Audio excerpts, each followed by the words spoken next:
Actors are annoying anyway. All that calling each other darling. Start her up. Yes, darling.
Hello and welcome. My name is Michael Jobity and I will be hosting this live stream today, as well as the award ceremony on the 13th and 14th of December at the Ealing Picture House Cinema in West London. Welcome to the 6th edition of the Mirror UK Film Awards, powered by the Mirror Company and founded by our festival director and founder, Jay Manari, who is also an independent writer, producer, director, and member of Directors UK. The Mirror UK Film Awards, or MUFA, is a British BFI film fund-winning film festival listed on the British Council Festival Directory and London-based, focused on showcasing diversity in auteur movies, created despite all the challenges of an indie, low-budget production.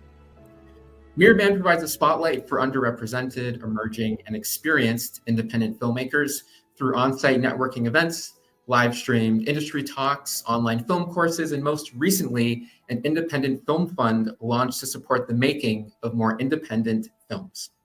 If you haven't done so yet, please check out our affordable festival tickets, just £20 for 2 days of screenings and panels, and don't miss the limited film industry tickets, which offer exclusive industry access.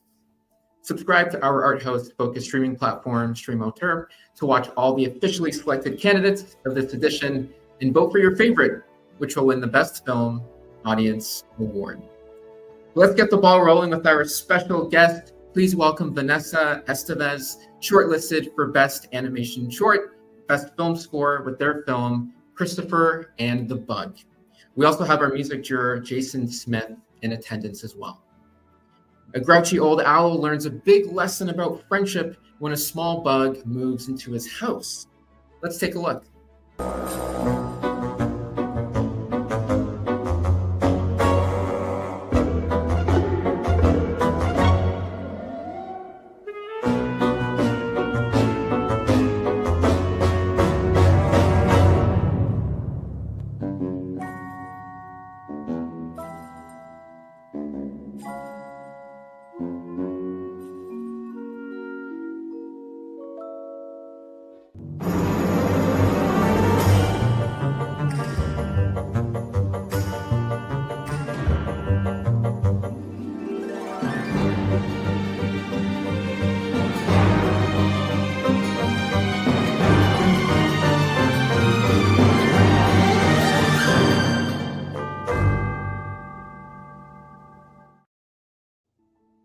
Amazing. Well, welcome to the live stream today, Vanessa, Jason, and Jay. How are you doing today? Great. Good. Thanks for having me. The pleasure, the honor is ours. Thank you so much for being here. So we're going to kick off the Q&A. And my first question for you, Vanessa, is what inspired this story? And a second part of the question is, how did it connect to your life? Are there any parallels that you drew from when creating the story? Yeah, so both questions I have the same answer for. So what originally inspired this, I wrote the story a long time ago. I was just coming out of film school and I had a not so great roommate experience. And at the time I was looking to pen a new short script, and I kind of did a deep dive on what it's like when you are thrown into a situation with somebody who maybe doesn't gel with you, and how you can really affect the outcome, and you can be part of the solution or you can be part of the problem, and what you can take from a situation if you choose to kind of lean in and maybe welcome something that you hadn't thought you might want to in the past. So that's what inspired it originally. And that's what kind of kicked off the initial idea. But then the script existed with me for a decade at least before I started to turn it into, an animated film. Originally, it was meant to be live action. And over that time, I had a lot more life experience, and it tweaked ever so slightly to not just be necessarily a person that might come into your life, but really anything, any sort of an experience that might come into your life that you're not ready for, or you just want to push away. What would happen if you let that wash over you and kind of let it change you? And in this case, it changes Christopher for the better. But that sort of became the secondary theme there in that. I love that. And it's interesting how you said you were initially thinking of doing a live action version. Mm-hmm. What made you switch to animation? Well, when I started the project, I wasn't in animation. So I was working in the live action industry in Toronto. And then as my career progressed, I ended up working at an animation studio in the city. And then everything became animation for me and my storytelling. And I kind of looked at the script and thought, this would be a story that we could tell in an animated way. And primarily my focus was in children's animation. So when I looked at it through the lens of how can I tell this story for kids, because it was a little bit more violent and adult when it was a live action story, then it just brought on a whole new loveliness, because by turning it into animation, Christopher no longer had to be a human. He could be an animal. I decided to make him an owl. And then it became sort of like a bedtime story for all ages, because a child can watch this and take one thing from it. And an adult might watch it and take something completely different. That's the beauty of animation. So that was sort of how that iteration happened. Amazing. Thank you so much. And on the music side, I'll hand it over to Jason if he has any questions for you. Yeah. Hey, Vanessa. I love this film. It's so cute and sweet. I think I even shed a tear at one point. It's just like, oh. And Thank you. Yeah, the music just seems so perfect. I mean, it's very much kind of a genre, right? This kind of animated, very narrative music that's just pinging every little beat. And in some genres that's not ideal, but for this it's so perfect, because it's kind of like almost your main kind of emotional story device. Yes. And I'm just curious what your relationship was like with the composer, in terms of how did you really kind of hone that and get that so like perfect. It just seems like every little thing. And on further to that, were there any kind of little beats where the composer surprised you of kind of like pinging something that you hadn't necessarily thought was a musical moment? Yeah. Sorry, lots of questions there. No, that's okay. I love music. I love talking about this score. So Ryan Carlson was our composer on this. We worked with him through Vapor Music here in Toronto. And what we actually started before bringing Ryan on, my co-director, Kevin, who couldn't make it today, him and I sat down and kind of asked ourselves what we wanted this film to feel like, because the narration only exists for a part of it. And thank you for picking up on that and pointing out that we did want that score to really act as the driving force through through the entire film, but really through that sleigh chase sequence where you want to be in it and let the music kind of drive you. We also wanted the music to have a holiday feel, because I know it's one of the smaller themes of the film, but it is sort of a Christmas story. So we looked at some John Williams and kind of pulled from some of those classic Christmas type films, or the Home Alone or the Harry Potter score, where you're listening to it. It has a little bit of that Christmas vibe to it. And we sat down and thought, how could we bring this into the story and let it really be another main character aside from Christopher?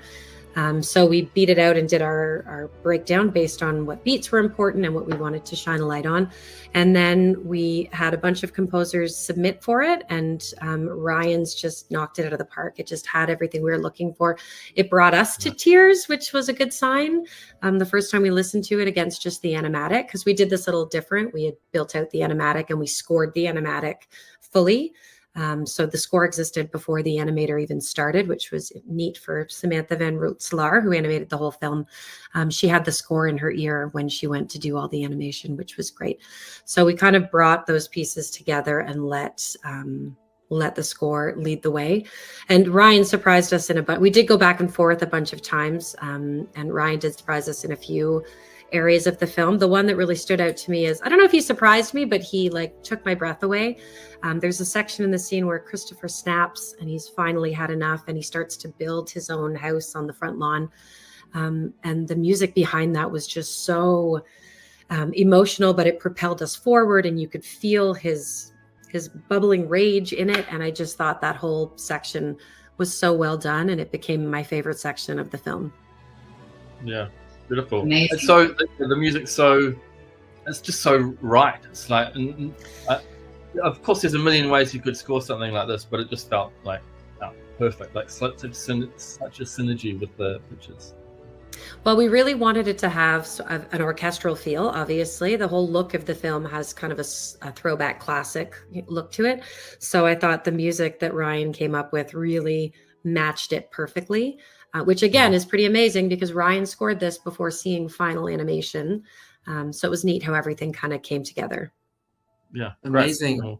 I think just with the time, maybe very quick question, Jay, or do you think? Yeah, it has to be literally a yes or no answer because we're running out of time. But I'll try to be very quick. I was just really curious about how did you connect with Benedict Campbell, who's very much known for TV cartoons. So I thought it would be interesting for producers and directors watching. How did you approach him for this cartoon?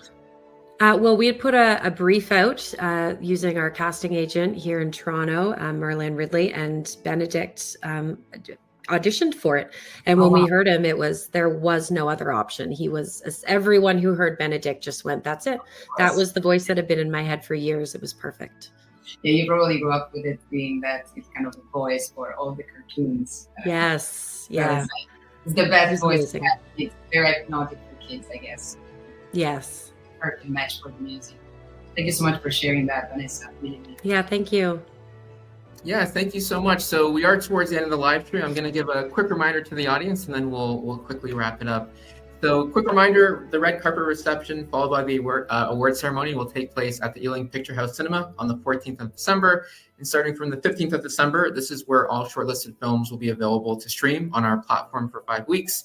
It's super easy to vote for your favorite. All you do is go on Stream Auteur and click Add to Favorites for the film that you want to vote for. And with that, I just want to give a special thanks again to yourself, Vanessa, Jason, and Jay for being on the live stream today. And congratulations again on your film. Thank you so much. I appreciate it. Thank you, Vanessa. Thank you so much for joining us. And you guys stay tuned because we have another one, the last one for today, running next. Have a good one.